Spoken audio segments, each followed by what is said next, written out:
nous approchons de la fin, encore deux prix. Le prochain prix, c'est le prix coup de cœur du jury, pardon, et j'appelle Sébastien Maire, directeur régional Occitanie de l'UGAP, qui va me rejoindre. Alors bonsoir l'UGAP, l'Union des groupements des achats publics en Occitanie, une centrale publique d'achat destinée au service de l'État, de la fonction publique hospitalière, mais aussi de la fonction publique territoriale. Quelle est l'organisation de l'UGAP justement dans cette région Occitanie et pourquoi on va dire un peu de façon provocante, pourquoi une administration a-t-elle intérêt à faire appel à vous? Ah, oui, alors en fait c'est à la fois simple et compliqué, comme on dit assez facilement. Alors d'abord, l'UGAP, c'est d'abord une équipe. On est une cinquantaine de salariés sur l'ensemble de l'Occitanie, sur 2 sites, sur Montpellier et sur Toulouse. Et on tient à cette présence sur l'ensemble de la région et sur l'ensemble du territoire de la région. Mais surtout, ce qui fait notre force et notre originalité, c'est que l'UGAP est d'abord un modèle d'achat pour revente. Alors, l'UGAP, vous l'avez rappelé, c'est l'Union des groupements d'achat public. Alors, personne, même pas nous, ne savons exactement ce que ça veut dire.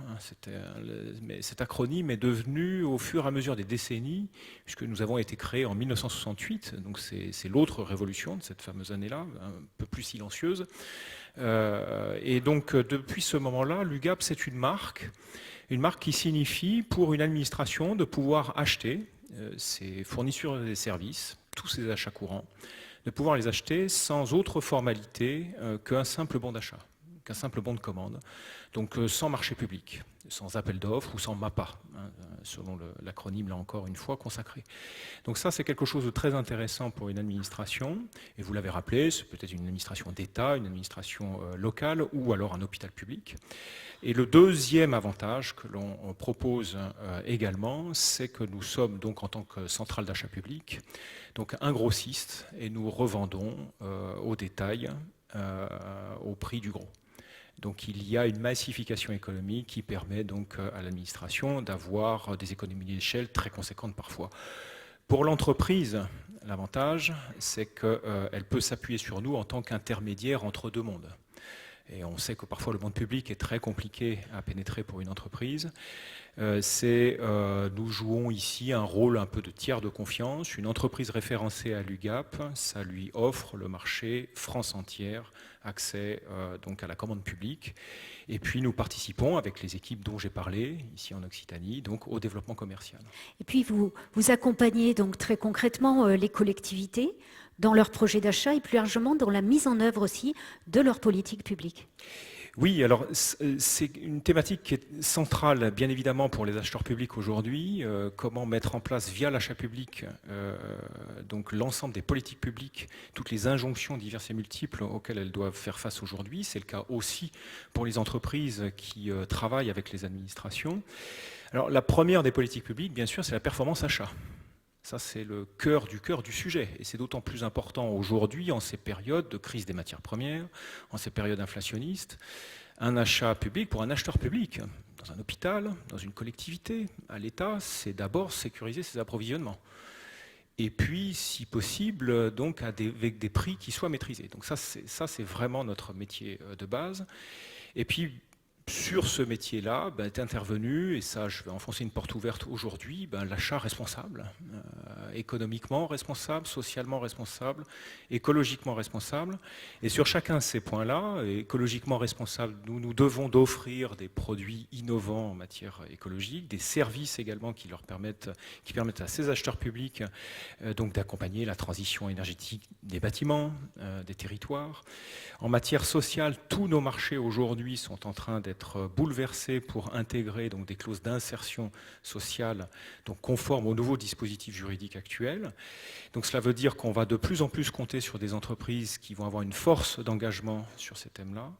Et puis également au niveau économique, ça c'est très important pour nous et c'est ce qui explique aussi notre présence à ce type d'événement et à ce type de soirée, c'est que nous souhaitons fondamentalement, et ce depuis plusieurs années maintenant, nous appuyer sur un tissu de PME, TPE, Et d'ailleurs, à l'UGAP, France entière, mais également en Occitanie, 80% de nos références, on a 1 million de références, sont fournies par des TPE-PME.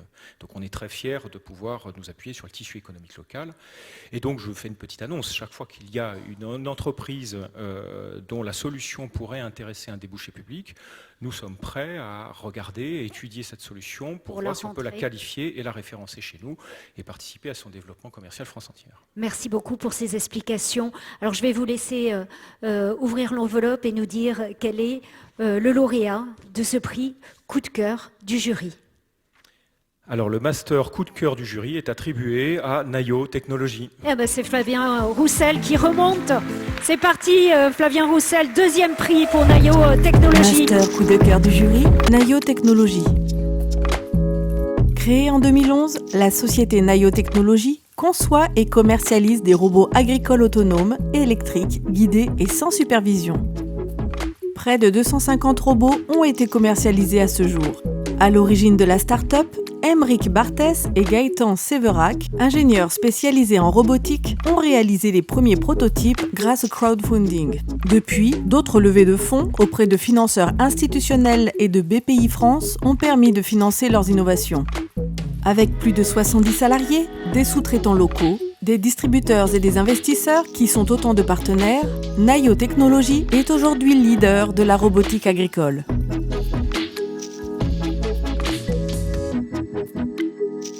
Master Innovation, Nayo Technologies. Bon alors, 2 prix ce soir, vous repartez avec 2 prix. Félicitations, ce master coup de cœur du jury. Merci. Des masters de la lettre M 2022. Alors, on n'a pas tout dit tout à l'heure, ça me permet de poursuivre la conversation. Je voudrais qu'on parle de la force de vos robots. Oui, alors la force de nos robots, c'est avant tout une brique logicielle qui est très performante, qui est nourrie par des milliers d'heures de robots qui travaillent. Il n'y a pas un logiciel pour chaque robot, mais il y a un logiciel pour tous nos robots, et donc ça veut dire aussi éventuellement nos futurs robots. Une autre force, je ne l'ai pas noté dans les échanges qu'on avait eus, mais je pense que c'est les clients. C'est-à-dire que tous les retours clients qu'il y a depuis 10 ans ont beaucoup aidé à l'évolution de nos produits. Et après, le troisième point, c'est le fait qu'on soit made in France, on va dire, et made in Occitanie, puisqu'on a notre fabricant qui est du côté de Castres, et on a d'autres fabricants aussi en France. C'est quelque chose qui, à l'international, peut faire parler, mais aussi au niveau local, c'est quelque chose qui compte. C'est la preuve que les réseaux industriels locaux ont leur carte à jouer. Oui, il y a la solidité, en fait, au niveau industriel, et on parle toujours de réindustrialisation et autres, mais en fait, il y a quand même beaucoup d'acteurs qui sont en place. Il suffit de petits coups de pouce pour arriver à de bonnes synergies. Alors, est-ce que vous avez, du coup, on va se projeter vers demain, est-ce que vous avez des projets d'extension de vos activités?